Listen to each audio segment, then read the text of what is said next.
Hello students, welcome to my YouTube channel Babita Singh Chemistry Classes. This lecture is for +1 class of chapter 1. In last lecture we have discussed about the physical quantities. Okay, we have learned the 7 basic physical quantities with their symbols and their units and again the symbol of units. ठीक है, हमने पढ़ लिए थे वो कौन कौन सी physical quantity 7 थी अपने पास जो बहुत ही ज़्यादा बेसिक हैं और उनके द्वारा ही हम आगे फिर दूसरी जो यूनिट्स हैं उनको भी कैलकुलेट कर सकते हैं, दूसरी जो क्वांटिटीज़ हैं उनको भी कैलकुलेट किया जा सकता है। ठीक है, तो ये तो फंडामेंटल या बेसिक क्वांटिटीज़ थी जो 7 थी। इसमें मैं आपको रिवाइज करवा देती हूँ। Length, mass, time, temperature, luminous intensity, number of moles, मतलब कि जो सब्सटेंस अमाउंट का सब्सटेंस का अमाउंट है उसको तुम किस में लोगे। ठीक है, तो ये 7 टाइप की बेसिक फिजिकल क्वांटिटीज थी। अब हम चलेंगे नए टॉपिक के ऊपर। वो कौन सा टॉपिक है? Laws of chemical combination. ठीक है, कि जो केमिकल्स हैं वो आपस में कंबाइन करते हैं तो किन लॉज के द्वारा क्या क्या नियम होते हैं। एक्चुअल में 17th सेंचुरी के अंदर जो साइंटिस्ट थे वो ये सोच ही रहे थे कि भाई एक सब्सटेंस को दूसरे सब्सटेंस के अंदर चेंज करने के लिए करते हैं तो उसमें कौन कौन से मेथड्स यूज़ होते हैं, मतलब क्यों एक सब्सटेंस दूसरे सब्सटेंस के अंदर कन्वर्ट हो जाता है। तो कोई ना कोई लॉज तो होंगे ऐसे केमिकल्स के कि वो फॉलो जरूर किए जाते हैं। ठीक है, तो इन सभी चीज़ों को फाइंड आउट करने के लिए, जनरलाइजेशन को देखने के लिए उनके पास उन्होंने कुछ लॉ दिए। तो 5 लॉज थे जिससे हमें ये पता चलता है कि भाई जो केमिकल्स होते हैं वो आपस में कंबाइन करके प्रोडक्ट का फॉर्मेशन करते हैं और वो किस तरीके से करते हैं। ठीक है, उनकी एनर्जी सेम रहती है या नहीं रहती है, मास सेम रहता है कि नहीं रहता है, तो वो सारी चीज़ें हमें इसके अंदर पढ़नी है। तो लॉज ऑफ केमिकल कॉम्बिनेशन, इसमें हमें कितने लॉज पढ़ने हैं? 5। ठीक है, there are 5 laws of chemical combination. कितने लॉज हैं यहाँ पर? 5। There are 5 laws of chemical combination. Chemical combination के कितने लॉज हैं? 5। ठीक है, 1 बाय 1 हम इनको पढ़ेंगे, थोड़े से लेंथी है। तो फर्स्ट कौन सा है अपने पास? Law of conservation of mass. Law of conservation of mass. ठीक है, कंजर्वेशन का मीनिंग आप जानते ही हो। कंजर्वेशन को क्या बोलते हैं? कांस्टेंट। बिल्कुल जो चीज़ चेंज नहीं हो सकती, कंजर्व रहती है। ठीक है, वो कांस्टेंट रहती है, उसको हम चेंज नहीं कर सकते।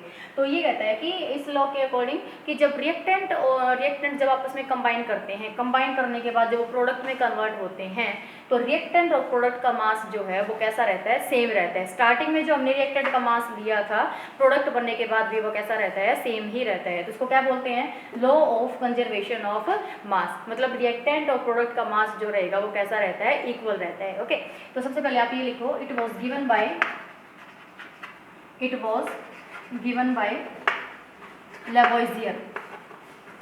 ठीक है, लेवोइजियर इन किसके अंदर कब दिया था उसने? ये 1889 के अंदर दिया था। ठीक है, सॉरी 1789 के अंदर। कब दिया था? 1789 में। किसके द्वारा दिया गया था? ये वाला लॉ जो था कंजर्वेशन ऑफ मास किसके द्वारा दिया गया था? लेवोइजियर के द्वारा दिया गया था 1789 के अंदर। और इसी स्टेटमेंट में क्या जाएगा कि mass of reactant and product always equal. तो इसमें आप लिख भी सकते हैं एनी लिखोगे the mass of reactants and products always equal in any physical or chemical change। ठीक है, चाहे फिजिकल चेंज हो या केमिकल चेंज हो, मतलब कि केमिकल चेंज होगा तो नया प्रोडक्ट बन ही जाएगा। तो ये कहता है कि रिएक्टेंट से प्रोडक्ट बनने पर रिएक्टेंट का जो मास हमने स्टार्टिंग में लिया था वही सेम रहेगा। प्रोडक्ट का मास भी जब हम ऑब्जर्व करते हैं तो वो कैसा रहता है? सेम ही रहता है। ठीक है, अगर कोई रिएक्शन आप ऐसे कहो कि भी किसी के अंदर हमें हीट देनी पड़ रही है तो किसी के अंदर हीट बाहर भी निकल जाती है, एक्सोथर्मिक एंडोथर्मिक, तो वो एनर्जी की फॉर्म में ट्रांसफॉर्म जरूर हो सकता है, लेकिन ऐसा नहीं है कि जो मास है वो चेंज हो जाएगा, कम होकर आ जाएगा या ज़्यादा होकर आ जाएगा। वो चाहे तो एनर्जी के फॉर्म में बाहर निकल जाएगा, जैसे भी है। ठीक है, क्योंकि एनर्जी मैंने फर्स्ट लेक्चर में आपको क्लियर कर दिया था कि जो मैटर है, कोई भी मैटर जो है वो और एनर्जी जो होते हैं वो कैसे होते हैं? इंटर कन्वर्टेबल होते हैं। ठीक है, तो यहाँ से हमें क्या समझ में आता है कि लॉ ऑफ कंजर्वेशन ऑफ मास के अकॉर्डिंग जो लेवोइजियर है उसने बताया था 1789 के अंदर कि जो मास होगा रिएक्टेंट और प्रोडक्ट का वो हमेशा कैसा रहेगा? इक्वल रहेगा किसी भी फिजिकल और केमिकल चेंज के अंदर। ठीक है, जो मास है रिएक्टेंट प्रोडक्ट का वो चेंज नहीं हो सकता। तो एग्जाम्पल के तौर पर लिया गया था, ये एग्जाम्पल लिया, जैसे एक प्रेसिपिटेशन रिएक्शन है, उसमें आपने क्या लिया? सिल्वर नाइट्रेट लिया AgNO3 और इसके अंदर क्या डाल दिया? NaCl डाल दिया। ठीक है, सोडियम क्लोराइड डाल दिया। Ag क्या है सिल्वर, ओके, नाइट्रेट NO3 क्या होता है, नाइट्रेट होता है, -1 वैलेंसी इसकी होती है और सिल्वर की कितनी होती है, +1, तो क्रॉस मल्टीप्लाई करवाएंगे आपके पास फॉर्मूला क्या बनेगा, AgNO3, ठीक है। सोडियम क्लोराइड जो बेसिक जो घरों में कॉमन सोल्ट होता है उस वो फॉर्मूला है। तो ये डबल डिस्प्लेसमेंट रिएक्शन है और प्रेसिपिटेशन रिएक्शन भी है ये, इसमें ये ब्रेक हो जाएगा Na पॉजिटिव Cl नेगेटिव के अंदर, सिल्वर पे पॉजिटिव चार्ज आएगा और इस पे कौन सा चार्ज आएगा, नेगेटिव, तो अपोजिट चार्ज जो होते हैं वो एक दूसरे को अप्रोच कर जाएंगे, ये इसके साथ कंबाइन हो जाएगा और ये इसके साथ कंबाइन हो जाएगा, then you will get AgCl plus में NaNO3 प्लस में NaNO3, ओके। और ये क्या होते हैं, व्हाइट कलर के प्रेसिपिटेट, व्हाइट कलर के प्रेसिपिटेट होते हैं, ये भी एक्वस फॉर्म के अंदर आएगा,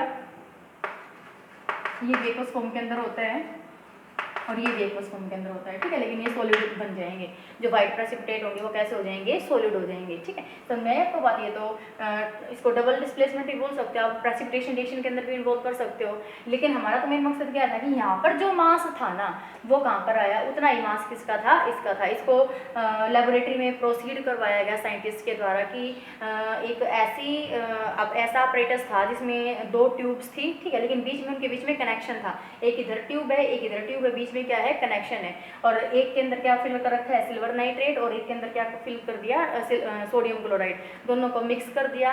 मिक्स करने के बाद देखा तो क्या बन गया, AgCl बन गया और NaNO3 बन गया। तो पहले जो मास था उस अपरेटस का सेम मास था, सेम मास रहा वो प्रोडक्ट बनने के बाद, ठीक है। तो ये क्या कहता है कि जो कंजर्वेशन ऑफ मास भी यही कहता है कि मास जो है रिएक्टेंट और प्रोडक्ट का वो किसी भी केमिकल रिएक्शन के बाद या फिजिकल चेंज के बाद कैसा रहेगा, वो सेम ही रहेगा, उसका मास जो है वो चेंज नहीं हो सकता, ठीक है। तो ये तो क्या था तुम्हारे पास, law of conservation of mass. जो सेकेंड लॉ है वो पढ़ेंगे हम, अब चलते हैं सेकेंड लॉ की तरफ। कितने हैं टोटल लॉज, 5 हैं, जिसमें से हमने 1 कंप्लीट कर लिया है। सेकेंड जो लॉ है वो क्या कहता है, लॉ ऑफ कांस्टेंट कंपोजिशन या डेफिनेट प्रोपोर्शन, ठीक है। क्या है, फर्स्ट लॉ कौन सा रहेगा, सॉरी सेकेंड है law of constant composition, constant composition और डेफिनेट प्रोपोर्शन, डेफिनेट प्रोपोर्शन, ठीक है, डेफिनेट प्रोपोर्शन। इसको मैं समझाऊंगी आपको क्या है, वैसे थोड़ा सा ये स्टेटमेंट से समझ में ही आता है कि कांस्टेंट कंपोजिशन दे रखी है, कांस्टेंट कंपोजिशन।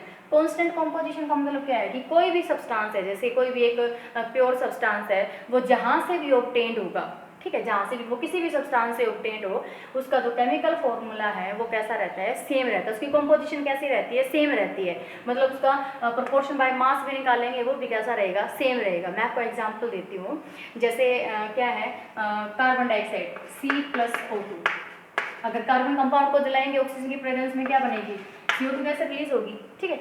या फिर एक और केमिकल रिएक्शन देखो आप कि कैल्शियम कार्बोनेट है, उसको आप हीट करते हो, कैल्शियम कार्बोनेट किसका फॉर्मूला होता है, चौक है, मार्बल है, ठीक है, इनका फॉर्मूला होता है ये, इसको लाइमस्टोन भी बोला जाता है। तो कैल्शियम कार्बोनेट लिया आपने, केमिकल नेम है इसका, इसको जैसे ही हीट करते हो, आप लोअर क्लास में पढ़कर आ चुके हो, कैल्शियम ऑक्साइड बनेगा, कार्बन डाइऑक्साइड बनेगा, ठीक है। तो यहाँ पर ये कहना चाहता है कि कार्बन डाइऑक्साइड ऊपर वाले प्रोसेस से भी निकली है और कार्बन डाइऑक्साइड जो है वो नीचे वाले प्रोसेस से भी निकली है।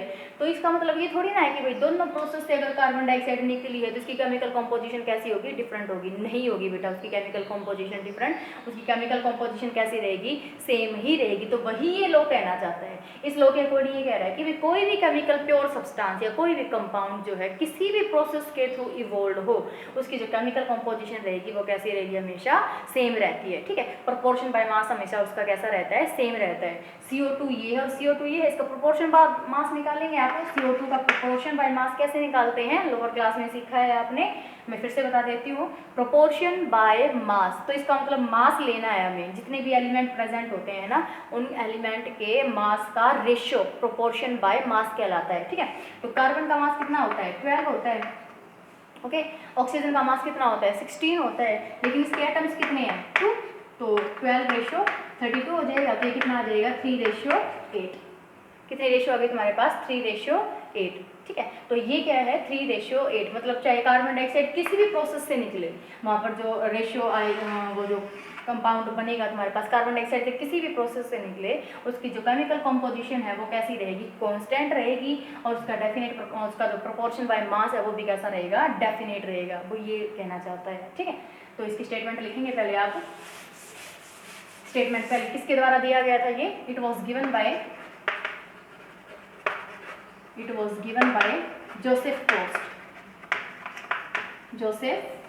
प्रोस्ट इन 1799, ठीक है 1790, 10 साल के बाद, जो पहले जो था ना लवॉइजियर, उसके बाद जोसेफ प्रोस्ट ने दिया था 1799 के अंदर, ठीक है। इसके अकॉर्डिंग लिखेंगे आप ही स्टेट दैट, या फिर लिखो इट स्टेट दैट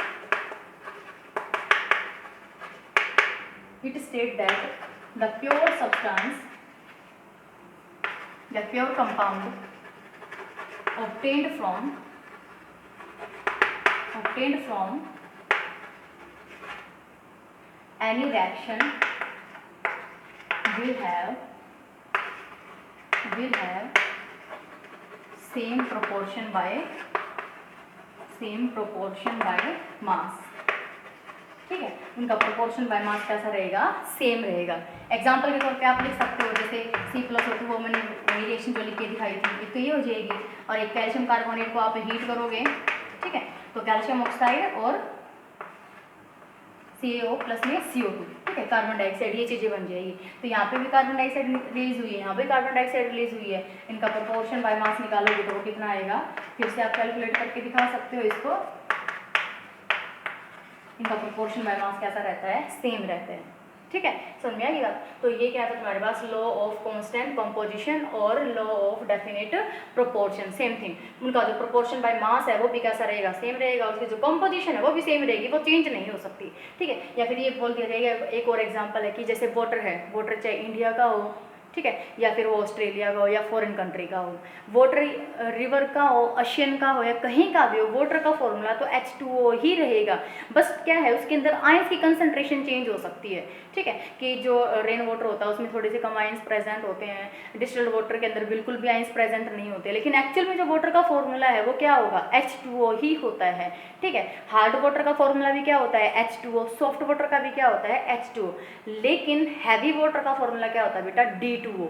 उसमें ड्यूटेरियम आ जाता है, जो हाइड्रोजन के आइसोटोप्स हैं। हाइड्रोजन के 3 आइसोटोप आपको पता भी होंगे, प्रोटियम होता है, ड्यूटेरियम होता है, और कौन सा होता है? ट्रीटियम होता है, ठीक है। तो हैवी वाटर मतलब कि जिसका वेट ही ज़्यादा हो गया है। वेट ज़्यादा किसकी वजह से हो गया? ड्यूटेरियम, क्योंकि ड्यूटेरियम का मास वहाँ पर कितना हो गया? 4, ठीक है। तो इस वजह से तो टोटल जो मास है उसका वो कितना आ जाएगा? 20 आता है। अदरवाइज जो अपना वाटर होता है उसका मास कितना होता है?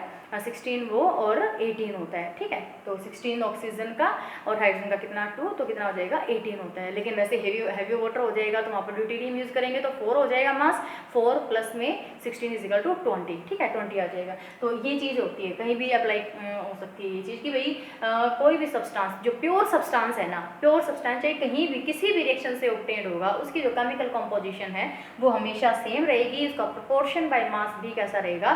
सेम रहता है, ठीक है। अब आ जाओ नेक्स्ट पे, जो थर्ड लॉ है वो पढ़ना है हमें। थर्ड लॉ क्या कहते हैं? Law of multiple proportion. Third law कौन सा है? थर्ड है law of multiple proportion. Law of multiple proportion, ठीक है। लॉ ऑफ मल्टीपल मतलब एक से ज़्यादा कंपाउंड बनाए। Law of multiple proportion it was given by Dalton in 1803। किसके द्वारा दिया गया था? ये डाल्टन के द्वारा दिया गया था, ठीक है। इसने बताया क्या था? मल्टीपल वर्ड आया यहाँ पर, मल्टीपल मतलब एक से ज़्यादा। इसने ये कहा था कि कोई भी 2 एलिमेंट हैं, मान लीजिए कि हाइड्रोजन और ऑक्सीजन 2 एलिमेंट हैं, ठीक है, ये दोनों आपस में कंबाइन करेंगे तो वाटर का फॉर्मेशन भी कर सकते हैं, और ये दोनों आपस में कंबाइन करेंगे तो H2O2 का भी फॉर्मेशन कर सकते हैं। मतलब कि ऊपर क्या है? वाटर, और ये क्या है? हाइड्रोजन परऑक्साइड है, एंटीसेप्टिक का काम करता है ये, ठीक है। ये कहता है कि जब भी 2 एलिमेंट, 2 या 2 से अधिक एलिमेंट होते हैं, मान लिया जाए कि 2 एलिमेंट हैं, वो दोनों एलिमेंट कंबाइन करके एक से ज़्यादा अगर मॉलिक्यूल का फॉर्मेशन करेंगे तो उसमें वो एलिमेंट जो फिक्स वाले के साथ कंबाइन होगा ना, उनका जब रेशियो निकालेंगे तो वो क्या आएगा? सिंपल रेशियो आएगी, ठीक है। वो कैसी रेशियो आएगी? सिंपल रेशियो आएगी। फिर से सुन लो बेटा कि मान लीजिए कि हाइड्रोजन और ऑक्सीजन 2 एलिमेंट है हमारे पास, दोनों को कंबाइन करवाएंगे तो वाटर भी बन सकता है, दोनों को कंबाइन करवाएंगे तो हाइड्रोजन परऑक्साइड भी बन सकती है, H2O2 भी बन सकता है। तो कहता है कि भाई वो ऐसा एलिमेंट जिसका मास फिक्स नहीं है, इसमें ऑक्सीजन का मास फिक्स नहीं है ना, यहाँ पर कितना है 16, यहाँ पर कितना है 32। तो ऐसा एलिमेंट जिसका मास फिक्स नहीं है वो जिस एलिमेंट के साथ कंबाइन करेगा, लेकिन उस एलिमेंट का मास कैसा होना चाहिए, फिक्स, तो उनका जो आपस में रेशियो निकालेंगे वो कैसा आएगा, सिंपल मल्टीपल आएगा। कैसा आएगा, सिंपल मल्टीपल रेशियो आएगी, सिंपल होल नंबर रेशियो आएगी। ठीक है, तो इसकी डेफिनेशन लिखेंगे आप। It was given by Dalton in 1803। It states that when two elements combine करके बनाएंगे, combine to form two or more compounds in which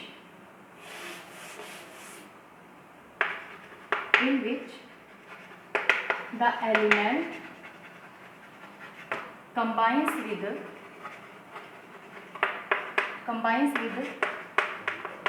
fixed mass element will always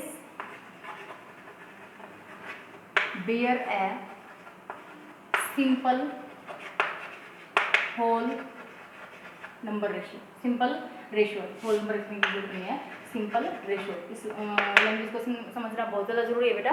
definition क्या कहती है, डाल्टन के द्वारा दी गई है 1803 के अंदर। उसने बता दिया कि दो एलिमेंट हैं, दो एलिमेंट कंबाइन करके दो या दो से अधिक एलिमेंट्स का फॉर्मेशन कर रहे हैं। ठीक है, मैंने बताया हाइड्रोजन ऑक्सीजन का एग्जाम्पल लिया, तो कहता है कि उसमें जो फिक्स मास वाला है उसके साथ जो एलिमेंट कंबाइन कर रहे हैं ना, वो जो एलिमेंट कंबाइन कर रहा है उसका जब हम रेशियो निकालेंगे दोनों कंपाउंड के अंदर, वो कैसी आएगी, उनकी रेशियो कैसी आएगी, सिंपल रेशियो आएगी। कैसी रेशियो आएगी, सिंपल रेशियो आएगी। ठीक है, तो जैसे मैंने एग्जांपल दिया आपको कि हाइड्रोजन और ऑक्सीजन जो है वो कंबाइन कर रहे हैं, हाइड्रोजन ऑक्सीजन जो है आपस में कंबाइन करके किसका फॉर्मेशन कर रहे हैं, H2O या फिर H2O2 का कॉम्बिनेशन कर रहे हैं। तो आप देख सकते हैं यहाँ पर हाइड्रोजन और हाइड्रोजन का तो मास इक्वल है। ठीक है, क्योंकि कैसे, यहाँ पर भी हाइड्रोजन के दो एटम्स हैं, यहाँ पर भी हाइड्रोजन के दो एटम्स हैं, तो यहाँ पर कितना हो जाएगा, रेशियो निकालना है यहाँ पर 2:16। इसका प्रोपोर्शन बाय मास निकालेंगे, वाटर का प्रोपोर्शन बाय मास कितना आएगा, 2:16, क्योंकि ऑक्सीजन का मास कितना होता है 16, तो इनका आपस में कितना आ गया 1:8 आ गई। H2O2 के अंदर भी ऐसे ही निकालना है, तो 2 और ऑक्सीजन के लिए कितना आ जाएगा 32 आ जाएगा, आ गया 32। इसके लिए निकालेंगे आप तो कितना आ जाएगा, ये चीज़ आ जाएगी। तो ये तो फिक्स हो गया, हाइड्रोजन का मास तो फिक्स है ना ये। तो ये कहता है कि वो एलिमेंट जो फिक्स मास वाले के साथ कंबाइन कर रहा है उस एलिमेंट का रेशियो दोनों कंपाउंड के अंदर कैसा आएगा, होल रेशियो आएगा, मतलब सिंपल रेशियो आएगी। तो यहाँ से इसका मास उठाएंगे, ठीक है, यहाँ से इसका उठाएंगे, तो कितना आ जाएगा तुम्हारे पास 8:16, तो ये कितना आ जाएगा 1:2।